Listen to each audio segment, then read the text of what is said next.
పేతురు గారు రాసినటువంటి మొదటి పత్రిక 5వ అధ్యాయము 6వ వచనం నుంచి 11వ వచనం వరకు.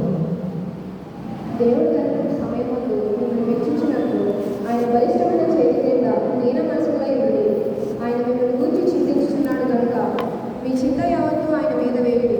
నిబ్బరమైన బుద్ధి గలవారై మెలుగుగా ఉండి మీ విరోధి అయిన అపవాది గర్జించే సింహం వలె ఎవరిని విరుగుదనా అని వెతుకు చూచుచున్నాడు.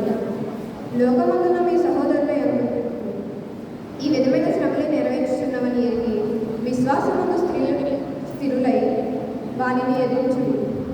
తన నిత్యమహిమకు క్రీస్తునందు మిమ్మల్ని పిలిచిన సర్వకృపా విద్యకు దేవుడు కొంచెం కాలము మీరు శ్రమపడిన పిమ్మట తానే మిమ్మల్ని పూర్ణులుగా చేసి స్థిరపరిచి బలపరచును. యుగయుగములకు ప్రభావానికి కలుగునుగాక. ఇంతటితో నేడు దినం కొరకు యాక్టివేట్ చేయబడిన పత్రిక వాక్య భాగము ముగిసినది.